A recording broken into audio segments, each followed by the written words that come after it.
ушундай эле кайдыгер мамиле жакында сиздердин коллегаңыздар учурда түрмөдө турган мурдагы Бишкек шаарынын мэри Нариман Түлеевке карата жасалды. Менин атыма Нариман Түлеев өзү кайрылды. Ал ден соолугуна байланыштуу номер 47 колонияда дарыланып жаткан. 20 кызматкер колониянын дарыланып жаткан адамды күч колдонуу менен колдорун кайрып машинага күчтөп салып, улуттук коопсуздук кызматынын тергөө абагына алып келишкен.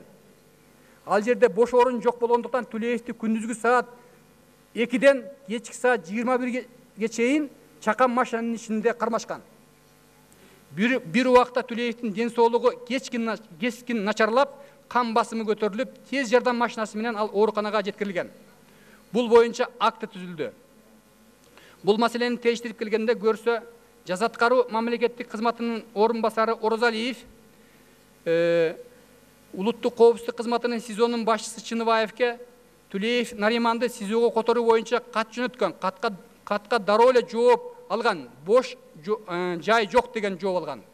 Бирок ошого карабай, КСИНдин орун басары Орозалиев номер 47 колониянын башчысы Адылбеков кызмат абалынан кыянаттык менен пайдаланып, мекемелер аралык сүйлөшүүлөрдү жасабай туруп, Нариман Түлеевди кыйноого салган.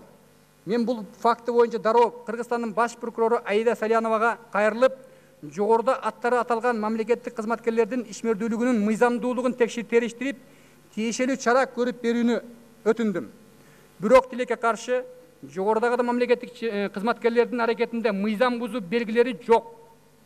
Аларга кандайдыр бир чара көрүлгөн жок деп жооп берди. Биз башкы прокурордун мындай аракетине макул эмеспиз, мындай жообуна. Бул жерде ор койгон мыйзам бузуу көрүнүп тургандыгы бардыгын эле көрүнүп турат.